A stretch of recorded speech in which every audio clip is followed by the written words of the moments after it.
The quote comes from the New Book of Tang, describing Emperor Taizong of Tang and his advisor Wei Zheng.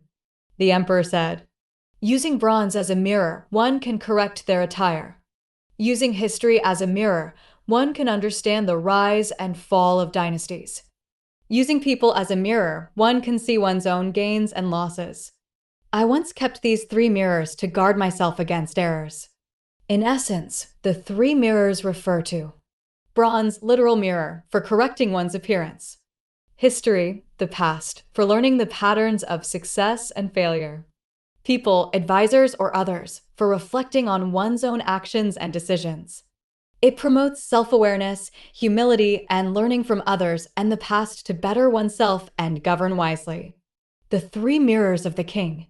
In a distant kingdom nestled between timeless mountains and eternal seas, there ruled a young monarch named Arion. Unlike rulers who sought power, Arion longed for wisdom, for he had seen his father's kingdom thrive and fall within a lifetime. Built on pride, then undone by the same. In the grand hall of the palace, Arion placed 3 distinct artifacts upon 3 marble pedestals. The first was a flawless silver mirror, gifted by an artisan from the East. Each morning, Arion stood before it, not out of vanity, but to remind himself, if my image can be distorted by dust, how much more can my actions be clouded by ignorance?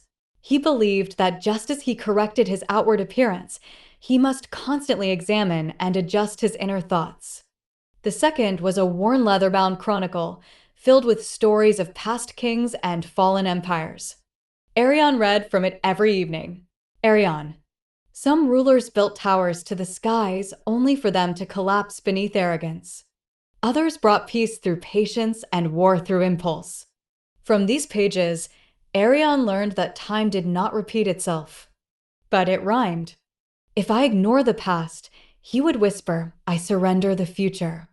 The third was a simple wooden chair placed opposite his throne. It was always occupied by advisors, farmers, children, even dissenters. Arion welcomed their truths, no matter how harsh. Speak freely, he'd say, for your voice shapes my rule. Sometimes he wept from their words. Sometimes he changed his laws. Often he changed himself. Years passed. The kingdom flourished. Not from gold or conquest, but from quiet reflection. One day, as Arion grew old, a visiting prince asked, Great king, what is the secret to your just rule?